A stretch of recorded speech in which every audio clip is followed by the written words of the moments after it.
Hello, Cubs fans, and welcome to a brand new edition of Cubs on Tap. I am Ron Luce. I am joined by two of the boys this evening. I am joined by the Juice Man himself and Mr. Tyler Edmonds. Gentlemen, for starters, how are we doing, boys? Happy Wednesday. Happy hump day. We're almost there. How are you boys doing this fine Wednesday evening? I'm good, man. So much closer to opening day. We were talking about it before the show, man. I can't wait. I cannot wait till opening day. I can't wait to see you guys again. Can't wait to be in the bleachers, chugging beers, watching baseball. Can't wait. Big facts. Agreed, man. Juice, how you doing, buddy? Doing good, man. Got to watch a little of the game today after work. Got back and caught a little bit of the game and enjoyed the Cubs beating Canada, which that was kind of cool. But yeah, man, no, excited to talk about a laundry list. A laundry. Get it? Like long laundry. Yeah. List worth of topics that we have today just to satisfy that baseball itch that all of us are clearly having. Are we in the middle of the dog days of spring, Ronald and Yes. Tyler? Absolutely, 100%. Dude, like you said though, like today, it's spring training, but today just felt different. I mean, guys, we just took on the whole entire nation of Canada. According to Wikipedia, 40 million people. 40 million people were looking at us saying, "You can't beat us. No. And just like Stone Cold Steve Austin back in 2001 when he had to face the Alliance on his own, just like the Spartans in 300, just like those dudes on the movie Troy that got up in the horse's ass or whatever they did, we stepped up, showed up, and we whipped that ass. Oh no, Canada! That's what I gotta say. All right, episode's over. Yeah, right. Guys, we'll see you. I'll tell you what. That's a great place to start, though, Tyler, because that is the most recent Cubs news. Is they extend their win streak here in spring training to 8 games with a win today over Team Canada. 11-7 was the final. It was 11-4 in the ninth. Ben Leeper let up a 3-run bomb late to help Canada pad the stats. I think Mr. Leeper felt a little bad that it was an absolute trouncing of an entire nation, as you mentioned there, Tyler. But guys, good game overall from the Cubs today. Justin Steele got the start, got hit around a little bit, but all things considered looked decent. Keegan Thompson looked really solid as well. Manny Rodriguez worked out of a jam. Got to see some good pitching from the Cubbies. Outside of that, first one of the spring for boy belly bombs. Well, the first belly bomb just hits different, boys. It really does, and it looked good. The swing was pretty. He sent it out of the yard. Weird seeing other Cubs players in Canada jerseys. Jared Young got the first 2 runs of the game for Canada against his own team. Owen Casey absolutely threw a dart from right field to nab a guy at third base. So kind of a weird game, but a fun game. Kind of as you mentioned, Tyler, a lot going on. So gentlemen, let's talk a little bit about it. And Drews, I'll start with you here, buddy. Something that you enjoyed from today's game in the now what is 8 in a row with the win over Canada. So I've enjoyed a lot of these games late. I'm a sucker for minor league baseball, and it seems like that's kind of how the game flow has been for it. That's when you see the Kevin Alcantaras. You see your PCAs, your Brendan Davis, and that's what exactly happened in today's game. And I'll tell you what, man, as the commissioner of the Kevin Alcantara fan club, that kid is for real, man. Like, he's going to be something else. And remember, Ron, we were on a talk or on one of these shows a while back, and I was saying like how hard it is to hit in Myrtle Beach, and how easily we could find Kevin Alcantara way up in maybe AAA this year. That absolutely could maybe happen because it just seems like the way he's playing right now, a lot of things are clicking in his game. You know, watching him go from first today to home, man, he's fast, man. He does so much well. And Brendan Davis, too, quietly, putting together good at-bats. it's nice to see that. And PCA, I think it's clear that there's a lot of great 5 tools there. You know, he had the great catch in center the other day, but that bat, you know, we've talked about him being more selective and things like that. Once he learns that, I mean, this kid's going to be potentially a face of the league.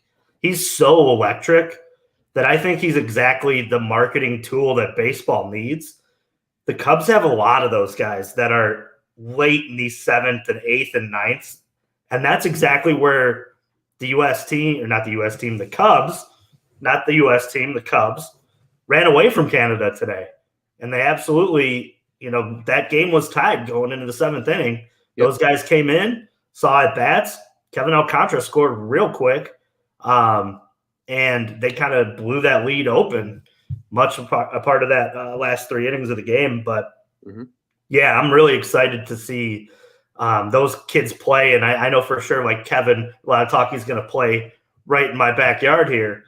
I'm really excited to see, after watching PCA all this year, to see Kevin then and see, like, because it's just the sky's the limit for these 3 kids that I just mentioned there. Like, they have every single tool, and it's just good to see, like, in the run of spring training, like we were talking about, you know, starting into this, they're absolutely, you know, taking the ball and running with it and showing that they belong in a lot of ways on this stage and in the league. It's just nice to see that, even though, like I said early, I hate spring training. That's been the one silver lining for me, that those 3 guys are absolutely electric, and the outfield is very much healthy prospect-wise going for the next couple of years. Yeah, definitely. It definitely shows that they're the top 3 in the farm system, according to MLB Pipeline, and just about any other outlet that you see, for a reason, right? They're all 3 incredibly talented outfielders. They're producing here on the spring training stage. And Juice, you stole it right out of my mouth, man. Like, a lot of these games, like we talk about this 8-game win streak for the Cubs, as Jeremiah said at the top of the show, Cubs are allergic to losing now. A lot of that is because of these kids coming in late and just putting together good at-bats. Like, they are just getting shit done late in these games. And it's really encouraging to see that a lot of this winning can be attributed to those youngsters coming in and putting together good at-bats late in games. Tyler, what are your thoughts here from the Gwinnett, Canada? It's nice seeing these younger guys, you know, play the way they are. And it's funny how, like, he's not an afterthought, but it's like Brennan Davis right now seems like, between PCA, Alcantara, and Brennan Davis, like, he's kind of like that 3rd guy, you know, which is it's not a bad thing, because they're all 3 doing really good. But it also makes you wonder, like with Suzuki's injury, it's kind of making that right field spot a little bit of a competition as far as, like, who's going to play there on opening day. I think a lot of people have said Christopher Morel might be penciled in there, but man, I don't know, the way these guys are playing. I don't see PCA or, you know, Alcantara, you know, being promoted or being bumped up on the opening day roster, but there's been, you know, I've read and heard whispers of maybe Brennan Davis, maybe not, I don't know. But also, like Bellinger today, I know he had the bomb earlier, but the game time hit he had earlier in the game, like a nice little oppo piece. It was just nice to see. It was nice to see he was working the other way. And I think somebody mentioned it before earlier on Twitter about him being shifted. So yeah, it's nice. It's nice to see stuff like that. And yeah, like, I get it. Juice, you've said it all spring long. It's spring training games. They can suck, but 8-game winning streak, we're scoring all these runs. It's got to be encouraging, because it shows that guys are getting their work in, and guys are doing stuff right in this offseason. So yeah, like you guys said, it's encouraging. Yeah, 100%. And just to quickly add to what you had to say there, Tyler, worth noting, they did not play with the MLB rules because it was with an international team. Yeah. International, the World Baseball Classic is not playing with a pitch clock and the shift rules and all that. So they played quote unquote old school baseball today. Going on that real quick. Did you guys notice a difference? Not really. And Not I'm really? glad that's kind of where I was going to go. Oh, I'm sorry. One of my points was that, I mean, there was a little bit of a difference. Yeah, there was a little bit of a difference, but like I think at least from like the Cubs standpoint, especially with Keegan Thompson and Justin Steele, you could tell in their rhythm, in their delivery and everything that like they're getting used to the pitch. Yeah. Oh yeah. Like you can tell that's just kind of built into them now. And I think that was encouraging to see. The first 3 innings of the game went really quick. And then it did slow down a little bit because guys started to take advantage of the old rules. And Belly had to step out at one point, you know, in one of his at-bats. So like it slowed down a little bit. But I'm glad you mentioned Bellinger because yes, he was shifted today. And it was good seeing him go oppo to, you know, driving a run early in the game. Obviously he hit the bomb. That swing looks so good, boys. I'm so excited. But like that's all incredibly encouraging and agree with everything that you guys had to say. Just a couple of little small things I wanted to add. And Jeremiah prompting one of these points. He says Alex Cohen got Sergio Alcantara and Kevin Alcantara mixed up. Yeah, it was funny. It was an enjoyable moment of the Alcantaras. And actually at one point Alcantara drove in Alcantara, which was really was funny to see on a sac fly there from Kevin driving in Sergio in this game. But you know, I think it was first off, big kudos, Alex Cohen and Ryan Dempster killed it. Dude, the broadcast was phenomenal. Let me just say, he's so good. He is. I would not hate in the future if Boog wants to do more ESPN-ish or whatever here in Alex Cohen. I wouldn't. I think he's fantastic. That's just didn't miss a beat. And that's no diss on Boogs. He just no. It's just a matter of the Cubs are just riddled with great broadcasting talent throughout, even down here. You know, I mean, they're great down here watching them on the TV too. I'm blanking on some of the names. Yeah, Max Thoma's great. Max Thoma, yeah. I love listening to Sutcliffe. Like, I hope we hear more of him this year. I agree. He does a lot of. It seems like he does a lot of West Coast games. Yeah. But, I mean, that's the great thing about the Cubs, right? It's just up and down their broadcast team, whether it's color commentary, whether it's play-by-play, everybody's great. I you know, whether it's, you know, Beth Mowens filling in, you know, whether it's Boog taking most of the games, whether it's Pat joining the TV booth, which is always a pleasure, especially on Sundays when you get to hear Pat Hughes. Like it's like a Sunday tradition now with Marquee because Boog does Sunday Night Baseball on ESPN Radio. So it's just this immediate you know, you get Pat on Sunday games and it's awesome. And it's kind of something to look forward to as a Cubs fan, you know, on the last day of your weekend. But yes, Juice, back to your point. I love Alex Cohen, huge Alex Cohen fan. Actually, this is my public service announcement. I'm going to ask Brian to cut this. Mr. Cohen, we'd love to have you on the show desperately. I want to ask him, Max Thoma. Max Thoma follows me on like 3 different social media platforms now. So I'm going to get in touch with him. We're going to get Max on the show. I really want to talk to him as well. The play-by-play broadcaster nerd in me is just going nuts right now. But they crushed it today. The broadcast was great. Awesome to see Fergie Jenkins in the booth. Obviously, Canadian baseball royalty with he and Ryan Dempster, the top 2 winningest Canadian pitchers ever. So I thought that was incredibly well done by the Cubs today, incorporating Canadian baseball into the broadcast and then allowing Alex Cohen to get a run because, as you noted, incredible job there.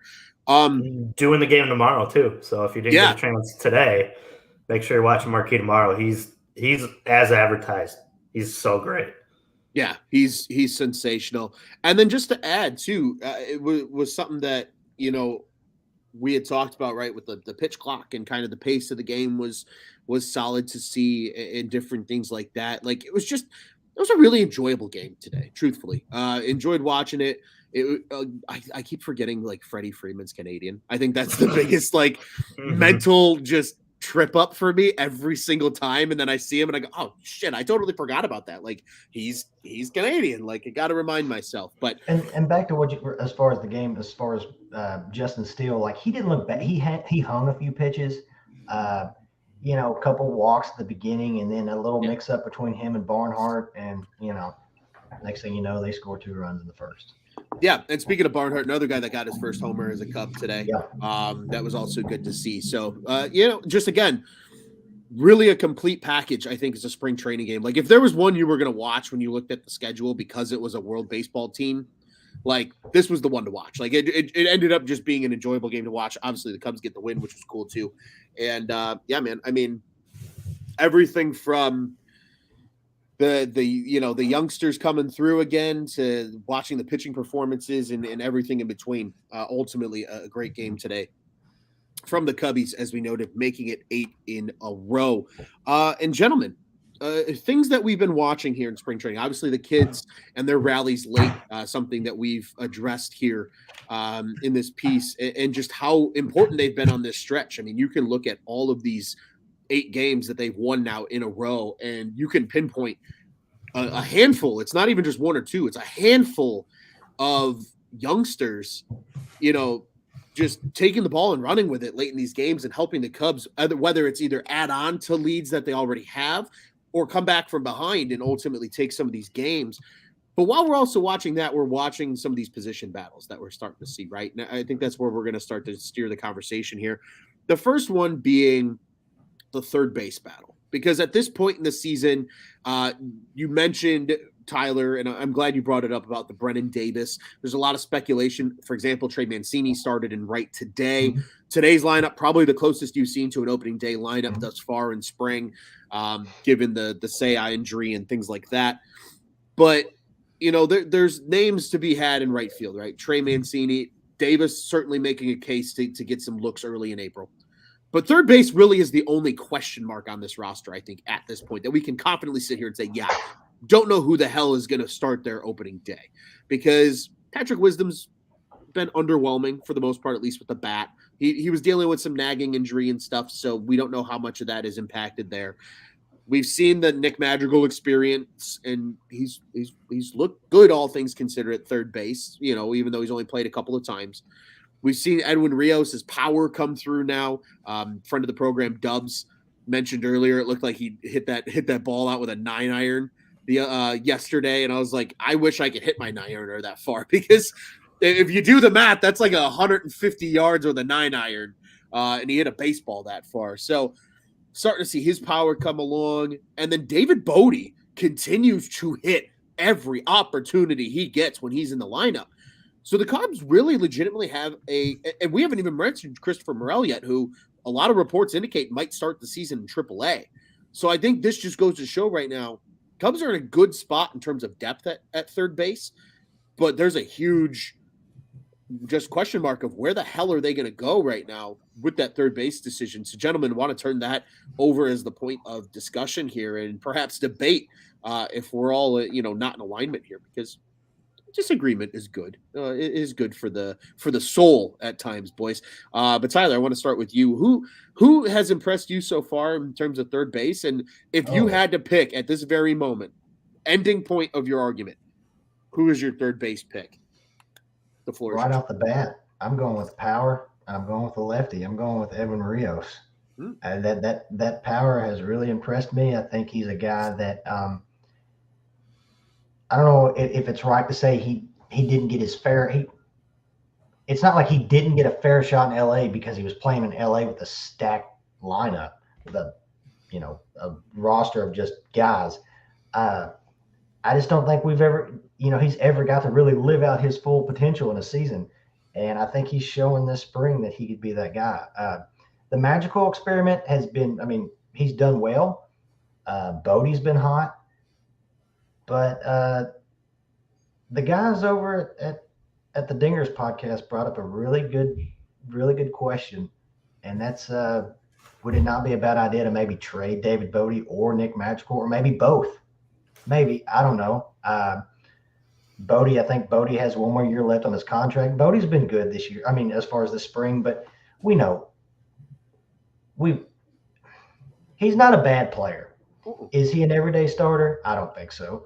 But if he's showing right now that his bat's good, why not throw him on the market and see what could happen? I think they mentioned LA and Colorado being potential people that are looking for a third baseman, second baseman type person. Bodie can play first, second, and third. And to be honest, like I said, he's not a bad player when he's healthy. He's healthy right now. He's swinging the bat. I don't think it'd be a bad idea to maybe throw him on the market, just throw him out there and see what maybe somebody offers. And Patrick Wisdom, man, I love Patrick Wisdom. Like I love Patrick Wisdom. He sits here on the show with me every time I'm here. But I don't know, like he had a good he had a good at bat late in the game today. I think he had 2 strikes and he ripped the ball to left. Like I thought it was going to be at least a double. But it seems like just ever since he, what did he have, like a finger or a hand injury at the end of last year or something like that? I think so. He had something that was lingering last year. It seems like since then he hasn't been the same guy, and I think there's a lot of pressure on him maybe to this spring because I don't know how his options are. I don't know like if he has many minor league options left. He may be one of those guys that I hate to say it, but could he get could he get DFA'd or whatever? I don't know. I don't want to see it, but I think out of all of them, if you had to rank them, I couldn't tell you 1, 2, 3. I would want Rios, but like I feel like unfortunately Wisdom might be at the bottom of the list right now. Oh, yep. and I even mentioned Morel, so there's that. Exactly. Juice, what are your thoughts? Yeah, I think and this is kind of funny. Just sitting here today, I have no idea who they're going to run on this roster in general.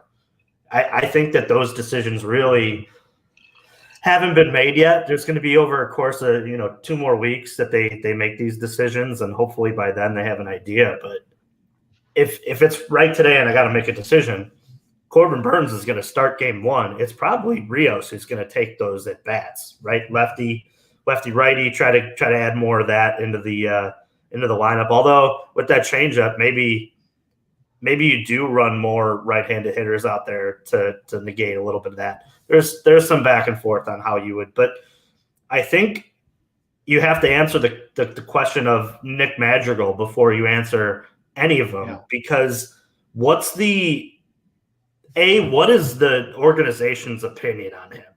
Like, is he out there to help the Cubs, or is he out there to showcase a little bit, to show he can play another position, to truly be that utility guy that can play, 3 around or 3 around in the infield there, or 4, whatever. Not 3. But with that said, like, I just think you got to figure out what you're going to do with that. And then I think you decide in between those 3. You decide between Bodie and Rios and Wisdom. And early on in the season, depending on Seiya's, health, I think you're going to see maybe a little bit of Patrick Wisdom in the DH spot. Maybe that's the way that they carry him, because they're maybe going to have to throw Mancini in right field. As this spring training goes further and further and those 3 guys produce, the fact that Nick Madrigal, the fact that Christopher Morel has options and is young is what doesn't bode well for him in this. He could probably hit 400, but if he's at the end of it, they're not going to want to, let some guy who hit well with no options left, like a David Bodie, walk for nothing. That's the hardest part with this decision. Same thing with like Patrick Wisdom. I think early on in the year, the Cubs may just decide over a small sample size, maybe I can play Mancini in right field because there's just such less, worry about his defense affecting, the game over a course of 30 games. Over the course of a year, it would look horrible. But you're just hoping that a span of 30 games, he can play it well enough to be, replacement level. And I think the hardest thing, if you're looking at this third base competition, is it's a lot of 4A. You know what I mean? And we talk about 4A players in terms of like, they're great, but you're going to be if he carries most of them, it's going to be spinning the wheel on which one's going to produce each day. Mm-hmm. And that's a position that you really don't want to be in as a manager, because then you're messing with timing. You're messing with, player morale as well. And you're messing with the lineup in ways that you're riding the hot hand for a while. And that minute, that may go for 15 games where you got to keep playing Rios because he's hitting. And then what do you do when you got a guy like Bodie on the bench? How are you finding ways to get him in the lineup? That's the hardest part. And deciding all of these. And that's why I think, as I said today, I can't truly make a decision. But my guess would be that they roll it out with Rios. They signed him to a major league contract for a reason. I think they absolutely like his potential. They want to see him get some run at that position for a little bit, because he does have a lot of untapped potential and a lot of power. It's something this lineup doesn't really have a lot of. And he did look really solid with the home run. He's got a lot of isolated power that we talk about that this lineup doesn't have. So, yeah, in my opinion, I think you got to figure out what you do with Nick Madrigal first before you even decide on the next three. Yeah, I think both of you bring up good points, and I'm going to consolidate my thoughts here. But I'm going to go a little against the grain, but you'll see why. So just bear with me for a second. So the Cubs do trade, in my opinion, Nick Madrigal. Nick Madrigal's gone. Where's he going? I think he's going to the Rockies. Why? Because Brendan Rodgers is hurt. They need a second baseman. That's a ballpark where he's going to thrive because of how big it is, and any contact is good contact in Colorado. I think a player like Nick Madrigal could be successful for the Rockies. He's not going to cost them a lot because, let's be honest, the Cubs aren't going to be able to ask for a lot either. So I think – oh, God, it'd be nice. It'd be nice. But I think realistically, though, in the event, I could see a Nick Madrigal to Colorado trade. I know that was brought up a lot on Twitter. I know our Dingers friends over at the Dingers podcast brought up a similar point as well. Complete agreement. I think that makes a lot of sense. Flipping it over, right? I think Patrick Wisdom's going to figure it out. And I think Jeremiah does have a bit of a point here. Wisdom's power is really good. It's really hard to DFA that. He does have at least third and first for sure. Yeah, he plays a little bit of the corner outfield, the spots, what have you. But that's something to keep in mind here. I think he's going to ultimately make the roster. Maybe not start necessarily on opening day, but he's going to make the roster. Edwin Rios is my long-term pick, but boys, I asked who's starting opening day, not who's starting for the whole season. Yeah. I think Edwin Rios is your DH on opening day. I think he's going to bring that power to the DH spot. I think Mr. Mancini is going to be out in right field, despite what Jeremiah says here. We did get good news on Seiya. He is starting to kind of work his way back, but I don't want them to rush him. I do not want to see him on opening day because the last thing you need is the Yoan Moncada situation. And if that happens, I'm going to have a bigger cow than Seiya Suzuki's muscle mass that he put on this offseason. So leave him on the bench. Let Trey Mancini play their opening day. Rios is your DH. And I think if Wisdom gets it together, I think he's your starting third baseman because we've seen the glove has shown he can handle third base well. But my little bit of a spicy take, David Bodie makes this team. And as Joey says here in our comments, hey, buddy, we miss you. Sup, boys. Bodie is technically not on the 40-man now. That is true. He'd be safe unless they made the move to put him on and tried removing him again. Agreed. I think he does make the opening day roster, and I think he is your starting third baseman on opening day. I don't think he's a long-term solution, but I don't think he's a guy because of that versatility. He does play 3 infield spots. That gives him a little more flexibility to play Mancini in that right field spot while Seiya gets healthy. And then maybe when Seiya comes back, he's that hard cut you have to make off the 40-man to make room for Seiya and activate him. So that is my kind of hot take. I do think Christopher Morel, based on all reports as well, I think he does start in AAA. Again, Juice, you noted it. The age and the amount of options does not play in his favor in this case. But you know what? Him playing maybe every day at third base could really benefit him early on in AAA. And then again, pretty much first injury, he's your first guy up because of his versatility. So I would expect we'll see him more often than not in Chicago this season. But I don't think him starting in Iowa is the worst thing for him, especially because he came directly from AA to the show last season. So that's kind of my little hot. Let me just say though, I hate it. I absolutely hate the fact that the conversations are this. And the only reason I hate it is because Tyler, Ron, we're sitting here and we know for a fact that like ceiling Cubs this year is maybe they sneak in and win the wild card or make a division race out of this. Cubs aren't going to the World Series. So to me, I don't know. I've always looked at this as I'd rather him have reps with big league pitching consistently than to have AAA reps, because it's kind of funny how I don't know, I just could be like old school here, but doesn't it always seem that like AA seems to have better pitching than AAA? It's always like this mess of guys. My thing is play him every day at third and sink or swim at this point. You got to figure that position out. And realistically, we've talked about it on the show. There's just not a lot of free agency trade options for that position in the future. I know that there's, we've talked about like guys like Chapman and, maybe like, long shot reunion with Chris Bryant, maybe long down the line because it is going to be a long rebuild for the Rockies. But I don't know. Like, to me, I hate that they took out an engine and Wilson Contreras. And to me, I look around like that dugout. I'm like, who's the engine that they're replacing it with? And Christopher Morel plays that way. They need a guy who's going to play that way. And I don't know. Thinking them. I agree with what you're just like as far as with Morel. It's like let him see what he has. Maybe like look at just that made me think of this, Juice. Look what the Pirates did with Brian Hayes 2 years ago. They're not winning shit. I don't care if they want to say their windows in 5 years. It's not even in 5 years. It's more like 20 years. Sorry. But Brian Hayes was a guy that like they wanted to see how he was. They let him play. I don't remember if it was 2020 when he first shot up, maybe 2021. I'll confirm that for you. Showed he could play, showed he could be a guy there. And so they said, screw it. We're gonna go ahead and throw you up a deal. So, having faith in that guy to be like, hey, we like what we see, and so here's what you got, instead of, having these little arbitration years. You know what? We're just gonna give you this contract. That wouldn't be a bad idea with Morel. Because I was wondering, do you guys think they're going to go with a 4-man bench or a 5-man bench? Yeah, see, I think I'm going to carry more pitchers. That's just me.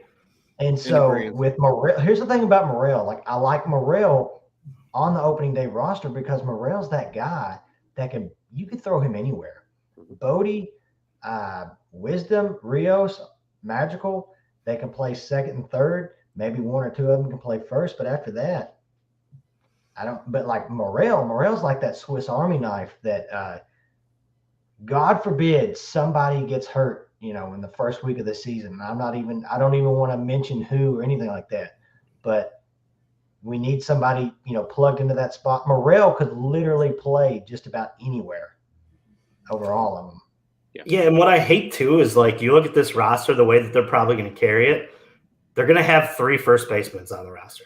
Why? Wow. Why?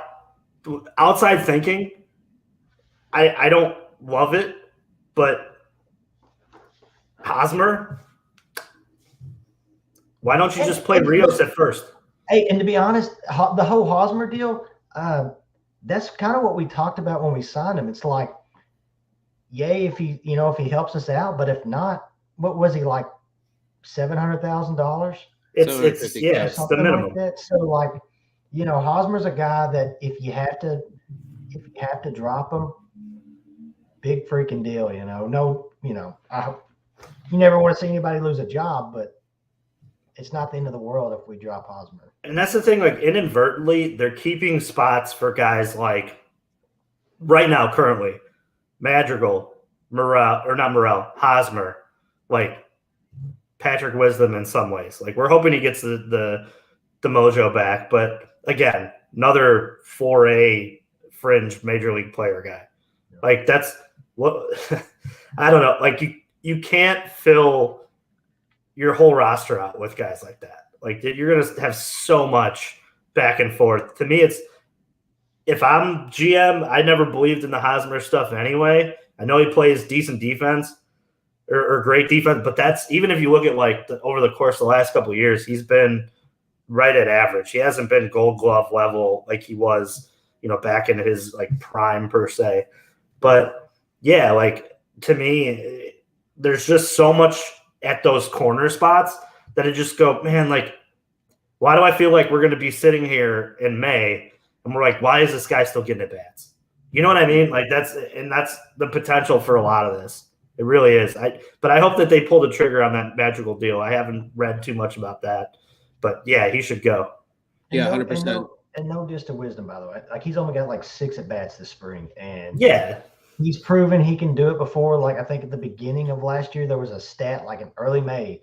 Like even though I hate these stats, but I'll go ahead and say it anyways. It was like in the last 162 games, like it was either in May or June sometime last year, like up until that point, he was like 3rd in the league in home runs. It was either in the whole league or in National League. So I don't know, maybe he figured something out this spring. Yeah, I mean, he's a power hitter, and like Joey says, Trey Madrigal yesterday. But I think there is a lot of questions around it. I think, Juice, to your point, kind of early on in this discussion here, it really is kind of a crapshoot right now what the Cubs are ultimately going to do with this roster. I think that's why actually for this team. And I think what also is good for this team, to our points here, none of the guys that are competing for this job are in the World Baseball Classic. So the rest of spring training is for these guys to figure it the hell out and somebody to take the job effectively, right? So I think it is really going to be fascinating to watch that unfold. Because again, you mentioned, right, who's going to play there? Is it going to be Rios? Is it going to be Wisdom? Is Bodie going to make the roster? Is Madrigal getting sent to Mercury, Venus, or Saturn at this point? Like, what's happening?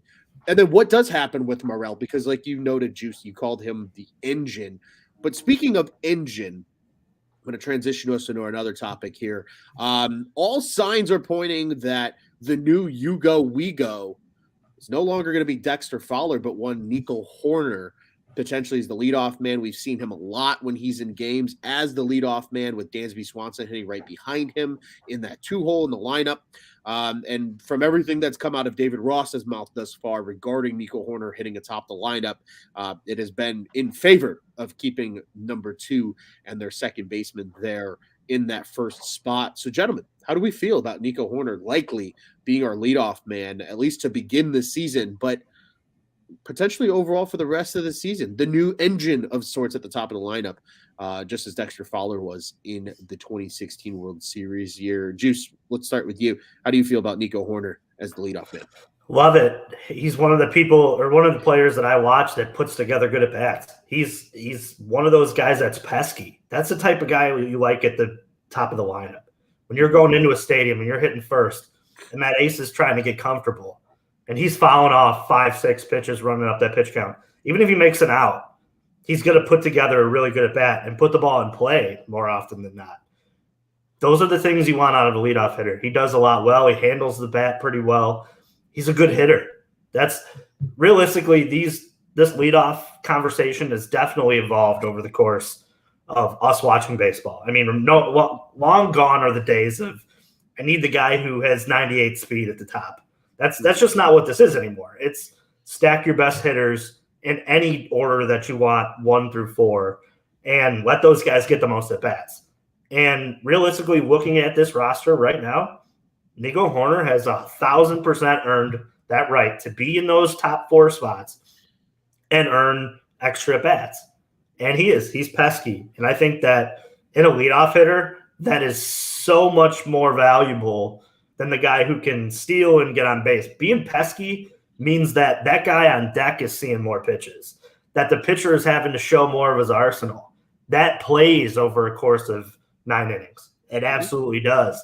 And just to have him at the top of it, I'm envisioning already those 10, 11, 12 pitch at-bats to begin the game of he's protecting, he's fouling the ball off, he's making sure that he shows the guy on deck so many pitches, which in this case could be Dansby Swanson, could be Seiya Suzuki. And those are the guys that you look at with, the 25, 30 home run power that maybe they see something in that first at bat because Nico's fouling one off. And that's what happens the next pitch. Maybe he gets on base and you're up 2-0 real quick. Absolutely. Tyler, what are your thoughts with number 2 atop the lineup? I agree. Juice had a better word for it than I do. He was saying pesky. I just call it annoying. My whole thought process was if not Nico, then who, right? Because I think a lot of people like myself, I was saying, hey, why not Seiya? But with his whole injury situation, I'm not. No. But I like Nico. I like Nico in the leadoff spot. When David Ross talked about it just a few days ago, I wrote a piece and I had to go back and look. He's only had like 3 appearances from the leadoff spot, but in situations, not that it's like a huge or not that it's like a big deal, but in 2020 last year, when he was facing the starting pitcher for the first time in a game, nobody on base, he batted .308 with 37 hits, 10 extra base hits, 6 walks, and a .347 on base percentage and a .458 slash line. So it's not like that's not an end all be all stat that shows it. But I think kind of like what you said and like what Jake and the guys said just the other day on their show, the whole traditional leadoff hitter. It's different now. It's not the same. And I hope, it's not all about, back in the day, it was like, I say back in the day, it was all about having a really good leadoff hitter to get on base. And now it's like you look at everybody's roster and who really has that? Not that many people, and it's fine. I just hope that this doesn't change Nico's approach. Because like you said, Juice, he can be a really pesky player. He can be that guy that just annoys the crap out of pitchers. Maybe he gets out, but like if he has a 13 pitch at bat, that does something. That does something for like you said, the guy on deck. He sees a lot of stuff. He sees his tendencies. He sees he's throwing a lot of pitches, and when he gets on base, we've done talked about it. This guy's probably going to steal 30 bags. So that's another thing to think about. So yeah, I love it. I just hope, and he knows this. Hopefully he doesn't change his approach at all. Hopefully he's not pressured to try to do more than what he needs to do. But yeah, I like it. Yeah, and I'm right on board with you guys. I also like the Nico Hoerner experiment in the leadoff hole. And kind of your guys' point, right, about being pesky and seeing a lot of pitches and that being kind of the new day leadoff hitter. I think you saw the Cubs go that direction initially when they tried the Kyle Schwarber and Anthony Rizzo experiments in that leadoff spot, right? They saw a lot of pitches. They were a threat to get on base. I think Nico Hoerner, though, is the new version of what a leadoff hitter is going to become. He's not the, I'm going to hit 280 and steal 70 bags and only hit 5 or 6 home runs type guy. He's the guy that's a little more balanced, but is a bit of a more running threat and is a tough at bat. And I think that's where baseball is going with leadoff guys. Because again, Tyler, as you noted, right? If he grinds out a 13 pitch at bat, and even if he gets out, you've already put a pitcher almost an entire inning's worth of pitches in the hole after one batter at the top of the game. Like that can really drastically change things for the guys behind you in the lineup. Factoring in on top of that, he might take a pitch deep right out the gate at the top of the lineup. He might hit a double or a triple and be in scoring position with no outs right at the start of the game, setting the tempo. And as our friends over at Sox on Tap like to say, albeit they say it for different reasons, but he kind of is that type of player to set the tone at the top of the lineup. And I think that's why it works for them. And then, Tyler, you noted, right? Sure, maybe he does just get a casual single and gets on base. He's a 30 stolen base threat to get into scoring position for Dansby Swanson, for Ian Happ, for Trey Mancini, for Cody Bellinger. So this to me is the most logical player to be atop the lineup.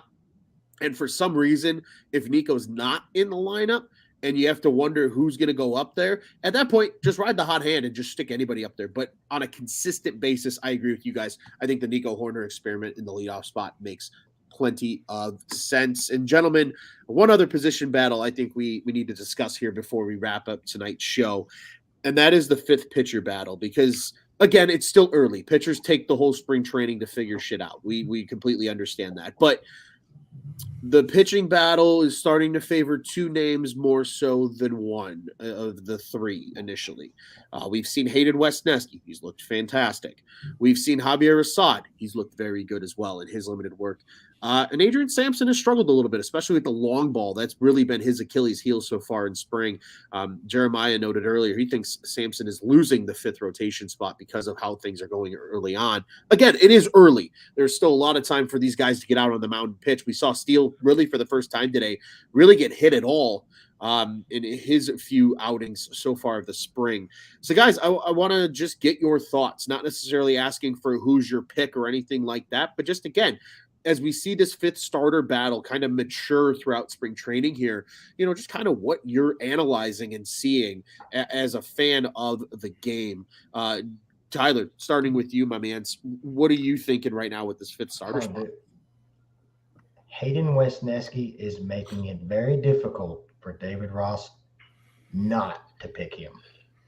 That dude has looked nasty. He gave up a run. It was an unearned run. He had a little throwing error last outing, but other than that, man, he has looked solid. And yeah, I like him out of the three. Sampson's looked a little rough, but it's spring training. Maybe he can figure something out. And Assad's been solid too. Dumb question, and I know he's not going to be in the running, I don't think, but I liked watching him earlier. Has Caleb Killian been? Is he off the spring? Is he not on the spring training? I know they took a few guys off or something. Was he one of those guys that was included on that? He was not. So Killian can still throw. I would expect we'll see Killian probably in the not so distant future here. He threw in that split squad game. Yeah. That was pretty much the last time we've Yeah. seen him. So I wanna see him realistically, again. we'll probably see him again too. I want to see him again. It's not. I don't think he's going to be in the running for it. He should.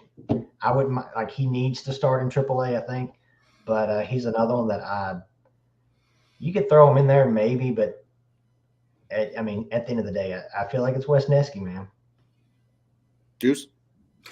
I want to give Carter and Jed like truth serum at this point. Like, what's this year about? That's what I truly. I want to drag them to a bar and go, yo, dudes, like, off the record, what am I watching this year?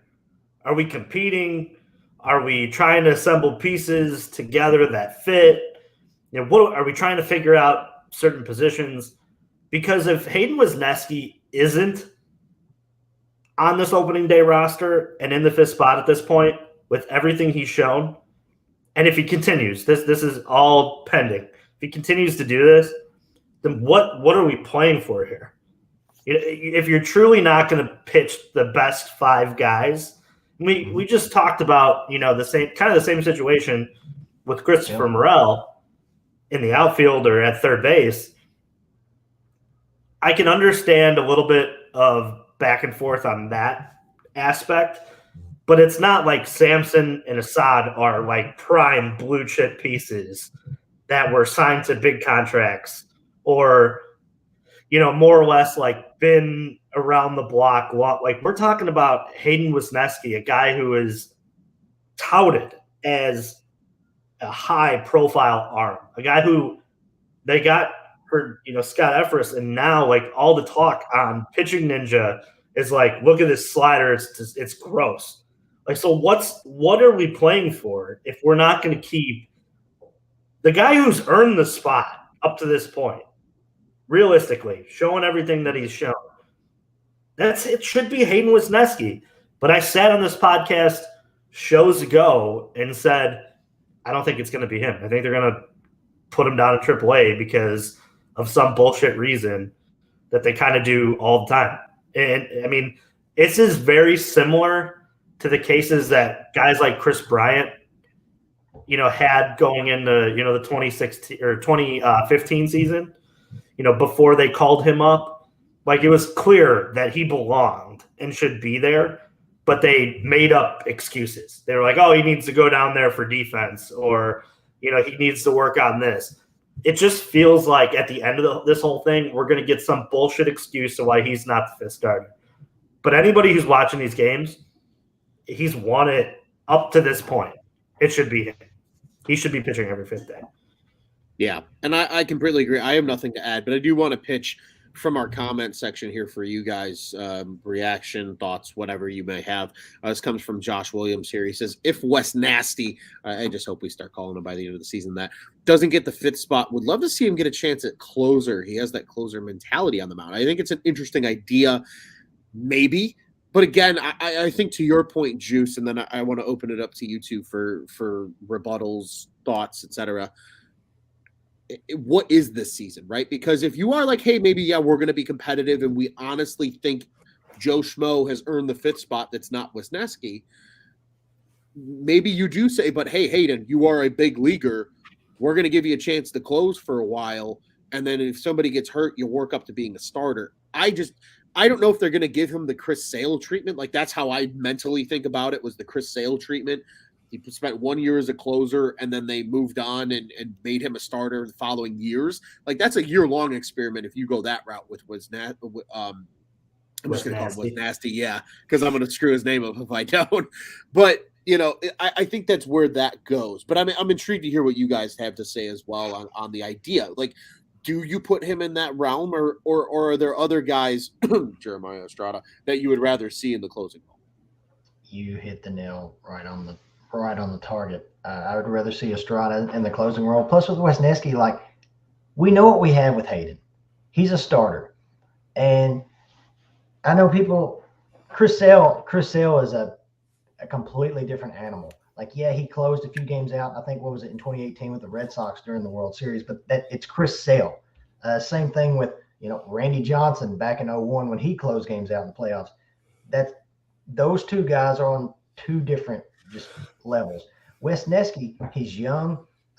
Like we've said, he has proven to be not only a fifth starter, but just a major league starter in general. I don't think you should do that to a guy that's so young, that's trying to make it as a starter, and then say, hey, we're going to throw you a little bit here in the bullpen. And if that don't work out, let's say it doesn't work out. Let's say he gets shelled in the bullpen, and then we throw him back into the rotation. Who's to say that that could change everything for that guy? So why try to break something that's not broken? I don't know. But like you said, Luce, yeah, I would rather see Estrada. I want to see the Estrada project in the bullpen. Like I want to see that guy closing games, and kind of what you said earlier, Juice. Like if Wesneski doesn't start the season on the roster, like if we're doing that bullshit stuff with, we're going to find something, we're going to find a reason to leave him down. Does that not tell you in a way that maybe, does that not answer your question you had earlier about whether or not what they're doing this season? Like, does that kind of help answer that question? Because I don't know, maybe it does. It sucks to be even talking about this deal. Like you would think after all the Chris Broad stuff, after all the years that's gone past that stuff that everybody's talked about and everything like that, it's like you would think that we still wouldn't be doing this now.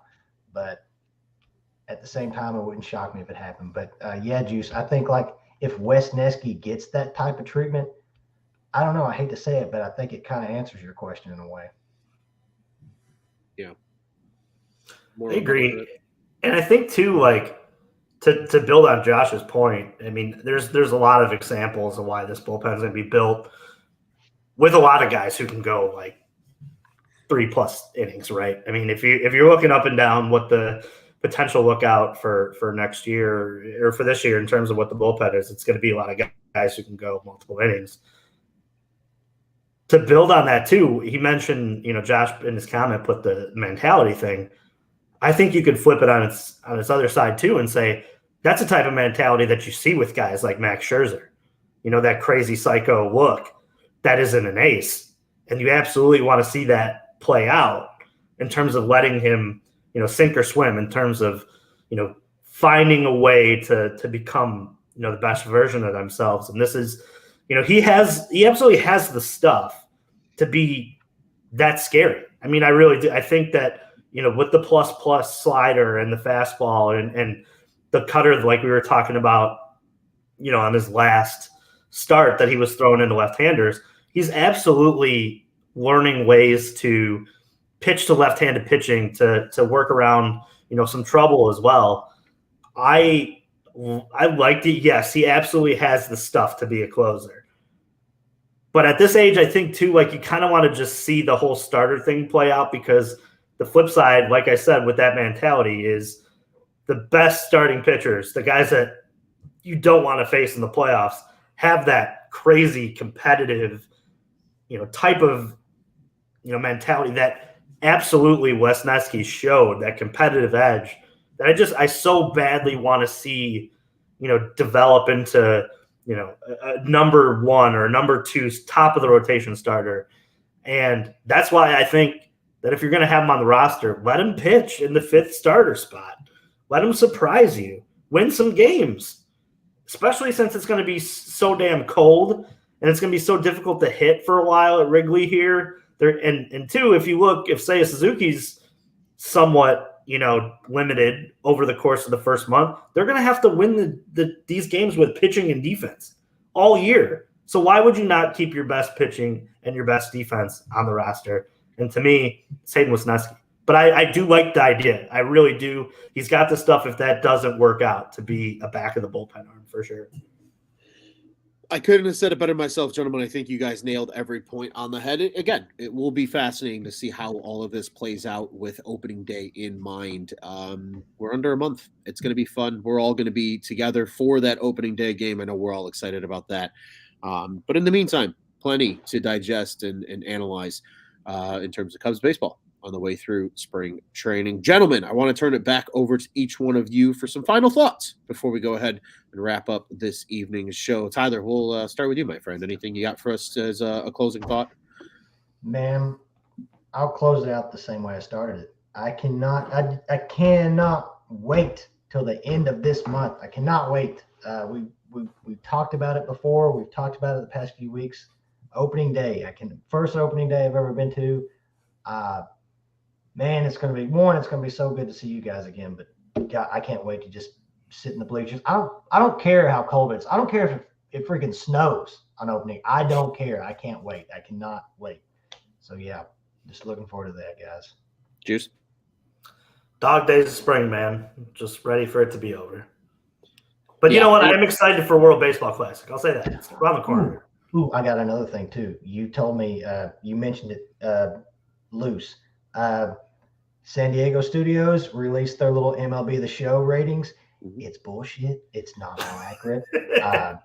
And by the way, I was yelling at the screen when you guys sent me that in our message. I was yelling at the screen. Everybody calm down. You've got some ding dongs out there. Like they ranked Goldschmidt at a 99. This is all off-season stuff. Like this is all offline game, like offline mode. This is not the Diamond Dynasty live series ratings. So like, don't do what I did and start like yelling at the TV, yelling at your phone, whatever. When you see these ratings, it's the offline ratings. It doesn't mean crap. So yeah. Certainly worth keeping in mind. Definitely World Baseball Classic is going to be a lot of fun.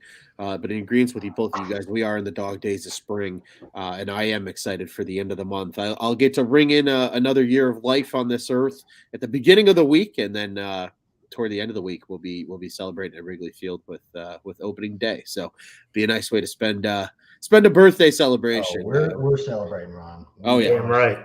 We're gonna have a good time. We're all excited, man. The whole crew is gonna be there. We're gonna have some friends of the program with us as well. Same crew that we had at opening day with us last year. Again, we're hoping to avoid any torn ACLs along the way, but nonetheless, we're gonna have an absolute blast in Wrigley, bringing in the new baseball season. And as always, ladies and gentlemen, before we get out of here, I do want to remind you guys, Cubs on Tap is one of two official Cubs podcasts, the On Tap Sports Network. Check out our friends over at the Dingers podcast. They're at Dinger Cubs on Twitter and Instagram. They do such a great job. They just recorded on Monday night. Be sure to tune into that show. It was a fun one, and we brought up a couple of those points on our show tonight as well. Follow us as well at Cubbies on Tap, CUBBIES, Twitter and Instagram. I am at Loose on Tap. Juice is at Juice on Tap. Tyler's at Teddy Freddy 270. And we have at Nick_on tap, and then at Joey Knows Nothing, obviously, from our hosts. But be sure to follow all of our other great content creators here on the Cubs side of the house: Ryan Sykes, Brandon Kane, and our prospect guy himself, Rob Wegley. Be sure to follow along with them all season long as well. You guys know the drill. Bulls, Bears, Blackhawks. Bears, big news. We brought on a second Bears show, just like our friends over at Dingers with us here at Cubs. Bears on Tap now has a brother show here on the On Tap Sports Network. That is the Bears Nation podcast. They are joining us. Long-time podcast, been around since 2018. Those guys do a great job. Today, the official announcement of that. So welcome to them. We're super excited to have them as a part of the On Tap Sports Net family. So be sure to follow along with them at Bears Nation Pod on Twitter. And again, Blackhawks, if you didn't see Tank Center, I was in front of a green screen for most of Tank Center. It was a lot of fun. We had a good time. But again, be sure to follow along. Blackhawks actually winning right now late in the third period against the Detroit Red Wings as we wrap this one up. Why? It's a weird team, man. I've just come to the understanding, Juice, as a Chicago sports fan, it's just weird.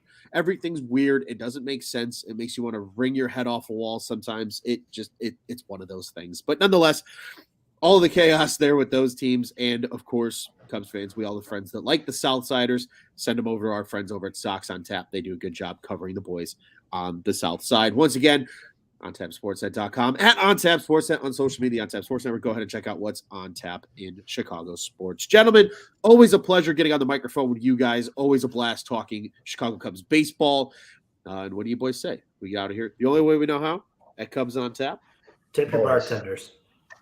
USA is losing 0-2 right now. Oh. Why, you may ask? Miles McCullis and Paul Goldschmidt. He's got a 9 ERA right now, and Goldschmidt has struck out and grounded out in opportunities when he could help out his country. Are they terrorists? Sabotagers? Spies? I don't know, but you know what? Fuck the Cardinals. Let's go, Cubbies. And let's go, Cubbies.